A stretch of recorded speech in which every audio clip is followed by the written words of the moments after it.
खबर इस वक्त की। पप्पू यादव के आरोपों पर सुमित गोस्वामी का जवाब सामने आया है। ये कहा गया कि मेरे पास कोई चाकू नहीं था। गेट पर सुरक्षा जांच के बाद वो अंदर गए थे। सुमित ने कहा कि मैं केवल पप्पू यादव से सवाल पूछने गया था। पप्पू को देखकर गुस्से में आकर चप्पल फेंकी। पप्पू ने किया था भगवान राम का अपमान। सुमित जी, ये बताइए, पप्पू यादव जी ने ऐसा क्या किया था जो आप गुस्सा हुए और उनकी कोठी तक पहुंच गए और बाद में ये सारी चीजें हुई? पप्पू यादव जी ने 2 दिन पहले एक संसद में एक ड्रामा किया था और विपक्ष ने मिलकर पप्पू यादव ने उसमें भगवा चोला पहना हुआ है और भगवान श्री राम की मूर्ति को एक सांसद के पैरों में रख रहे हैं और जो है उसकी दान पेटी को लेके एक नाटक कर रहे हैं, दान पेटी को लेके भाग रहे हैं भगवा चोला पहन के। तो इससे क्या है कि 100-125 करोड़ देश में हिंदू हैं, उनकी आस्था का अपमान है, ये हमारे संतों का अपमान है। क्या हमारे संत कोई अयोध्या में कोई चोरी कर रहे हैं? जो अयोध्या में चोरी कर रहे हैं कर्मचारी, उन पर कार्रवाई हो रही है। तो इस चीज़ को लेके हम अच्छा, दूसरा ये है एक एलिगेशन जो हमने देखा, जो एफआईआर में भी लिखा हुआ है कि आप चाकू लेके गए थे। तो क्या गेट पे चेकिंग नहीं हुई थी?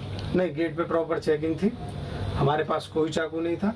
हम वहाँ सिर्फ उनसे सवाल पूछने गए थे कि उन्होंने ऐसा क्यों किया वहाँ संसद परिसर में। हम सिर्फ इसलिए गए थे, हमारा कोई ऐसा उद्देश्य ही नहीं था कि उनको मारना है। तो आपका सिर्फ ये था कि जाएंगे और सवाल पूछेंगे कि भाई साहब आपने साधु संतों का अपमान क्यों किया? ना आपके मन में था कि मैं अटैक करूंगा, ना कुछ और था। और उनका कहना है कि चप्पल भी फेंकी गई और चाकू भी। मैं बताऊं आपको, जब वहाँ पे हम पहुँचे, हमने उनसे सवाल किया तो मैं आक्रोशित हो गया था, अपने आप को नहीं रोक पाया। मैंने चप्पल उनकी तरफ फेंकी है, चप्पल मैंने मारी है, इस बात को मैं डिनाई नहीं करूँगा।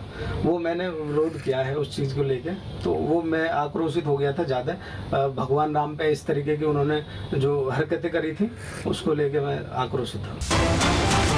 बड़ी खबर इस वक्त की। पप्पू यादव के आरोपों पर सुमित गोस्वामी का जवाब सामने आया है। ये कहा गया कि मेरे पास कोई चाकू नहीं था।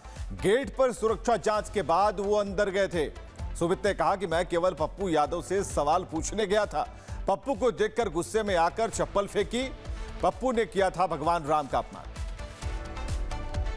सुमित जी, ये बताइए, पप्पू यादव जी ने ऐसा क्या किया था जो आप गुस्सा हुए और उनकी कोठी तक पहुंच गए और बाद में ये सारी चीजें हुई? पप्पू यादव जी ने 2 दिन पहले एक संसद में एक ड्रामा किया था और विपक्ष ने मिलकर पप्पू यादव ने उसमें भगवा चोला पहना हुआ है और भगवान श्री राम की मूर्ति को एक सांसद के पैरों में रख रहे हैं और जो है उसकी दान पेटी को लेके एक नाटक कर रहे हैं, दान पेटी को लेके भाग रहे हैं भगवा चोला पहन के। तो इससे क्या है कि 100-125 करोड़ देश में हिंदू हैं, उनकी आस्था का अपमान है, ये हमारे संतों का अपमान है। क्या हमारे संत कोई अयोध्या में कोई चोरी कर रहे हैं? जो अयोध्या में चोरी कर रहे हैं कर्मचारी, उन पर कार्रवाई हो रही है। तो इस चीज़ को लेके हम अच्छा, दूसरा ये है एक एलिगेशन जो हमने देखा, जो एफआईआर में भी लिखा हुआ है कि आप चाकू लेके गए थे। तो क्या गेट पे चेकिंग नहीं हुई थी? नहीं, गेट पे प्रॉपर चेकिंग थी। हमारे पास कोई चाकू नहीं था।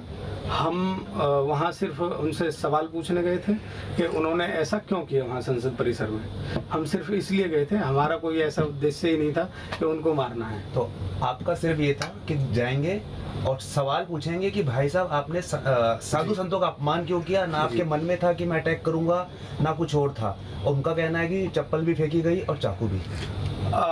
मैं बताऊं आपको, जब वहाँ पे हम पहुँचे, हमने उनसे सवाल किया तो मैं आक्रोशित हो गया था, अपने आप को नहीं रोक पाया। मैंने चप्पल उनकी तरफ फेंकी है, चप्पल मैंने मारी है, इस बात को मैं डिनाई नहीं करूँगा। वो मैंने विरोध किया है उस चीज़ को लेके, तो वो मैं आक्रोशित हो गया था ज़्यादा। भगवान राम पे इस तरीके की उन्होंने जो हरकतें करी थी उसको लेके मैं आक्रोशित था।